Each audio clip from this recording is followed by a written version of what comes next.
Thunder's Mouth Theatre presents a bonus episode for the Halloween season. I'm not celebrating it as such because I'm not a big fan of exposing myself to terrifying things. But then again, there's so much terrifying stuff going on around us that it's kind of hard to avoid. So I thought I would write a story just for today.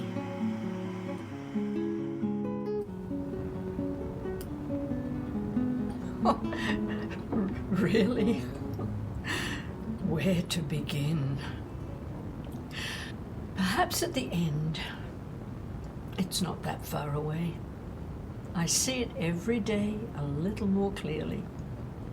When it finally emerges crystal clear, so there's no longer any argument, any question, any hint of doubt that it is not imminent any longer, I won't be here to see it. Neither will you, of course. And don't interrupt.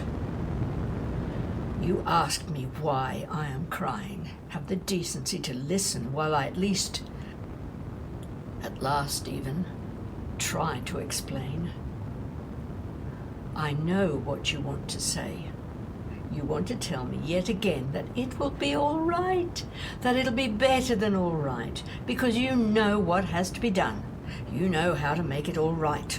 All we have to do is keep on doing what we've always done, for as long as we can remember, for as long as we have known, for as long as recorded or even unrecorded history has told us. And that is that we are so clever. We are so creative. We always come up with something that changes the way we do things, that corrects our mistakes, our missteps along the way. Why didn't we think of that before? We always come out of the darkness into the light better, stronger, fitter. Survival of the fittest. Ha! No, I haven't finished. You want to do what you've always done, and that is to take the easiest way out. Or what seems to be the easiest way out. The new, exciting discovery that is going to make everything so much easier. That is the smart thing to do, right? Jump straight in. Don't waste time or energy or resources attempting to do it the hard way, because that means taking care to avoid risks, stopping to think about the harms we might cause along the way, never thinking about the possibility of unintended consequence. Oh, don't bother. I know all the old, tired, pathetic arguments you put up every time your ways are challenged. If we hadn't been so inventive, we'd never have come down from the trees. We'd still be in the Dark Ages. Well, frankly, put me back up in the trees. Let me start again, in the dark. Let me come back down from the trees, but let me keep my respect for them.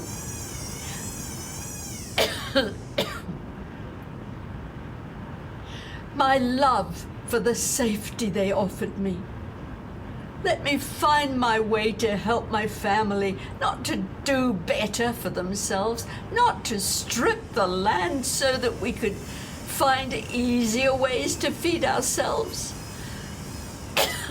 not to fight and kill each other's families so that we could control more land. Oh yes, let me live literally hand to mouth, digging for roots and eating and sharing them, having enough. You have no concept of that word, do you? Enough. There is never enough for you. There never was. There never will be. You're just a regular human, Homo sapiens. Oh, what a misnomer that was. So am I, of course. But I wasn't included in the definition. Not being a man. No. I know there are avaricious women too. Never enough. The problem is that we are a short-sighted species. That's it, short-sighted. We've only been in existence a relatively short time in the life of this planet. We evolved because of this planet, because of the way it is. We evolved with it, within it, and we will not survive without it. It's just not possible. You can load all the nutritious seeds and bugs that you like into that spaceship. They will not sustain you on another planet.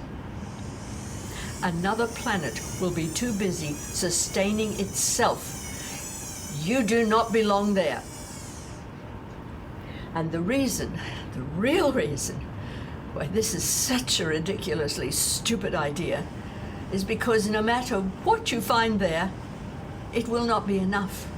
It will never be enough.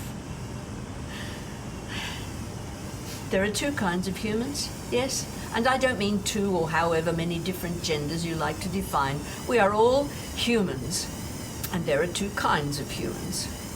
Those who are content with what they have and with whatever creative ways they can come up with to sustain themselves with what they have, and the other kind for whom there is never enough. And it is the latter kind who are in the majority. Oh yes, there are more of you, the never enough kind, than there are of my kind. I'm not saying there are more of you who know how to get the more, but there are more humans who want that more. Never enough. I don't have a problem with humans being creative and inventive.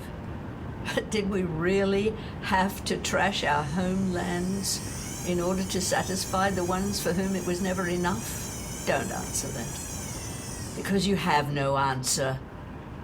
At every stage of human evolution, we moved in order to survive and to be comfortable. And we stopped evolving a very, very long time ago. All we've done, which you think is evolving, is create more and more gadgets, more and more devastating ways to trash our homelands. And I know you honestly believe that you can just fly away, find another planet and start again. Well, bon voyage, old friend. I wish you luck. I'm sorry to see you go. I would have liked to have seen you stay to help in a small way, to keep the future at bay for as long as I'm around. But you know it's coming, and that is why you are running away. Oh yes, that's what you are doing. You can't face up to the fact that you and your kind of human are responsible for the future. Yes, the actual, fast-approaching future of your species. We didn't need an asteroid to wipe us out. We did it to ourselves. So don't worry about me. I will live my life out carrying this sorrow, but finding joy when and where I can. Look around you. Go on, take one last look. Long, long look behind you before you step up that ramp and leave it all behind. Look at it. Even the glow of those devastating fires all around us, even as they burn deep into the soil to ensure that not even the smallest bacterium, the most intensely vigorous fungi can survive. Even that has a passionate beauty to my eyes that you won't find anywhere else in the universe. Because this planet, just like every creature that it has ever spawned, is unique. That's how it works. And that grey-black sky above your head, the one that you're going to blast through on your way to whatever kind of death you have now chosen for yourself and your kind, is a darkly wondrous colour palette of subtlety. No, my love. Don't say a word. There are no words. Not even goodbye. Because that would be a lie. Just go. Be gone. Be gone.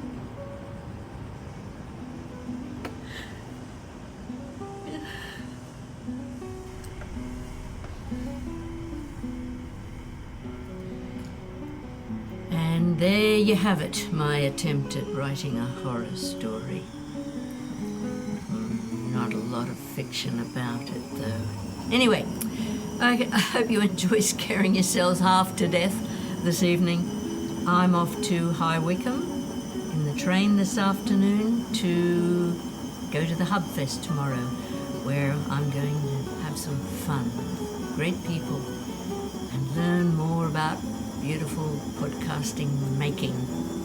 Can you hear my washing machine in the background supplying extra sound effects? That's my sound design for today. Okay, I'm out of here. Thanks for listening. Stay safe, eh?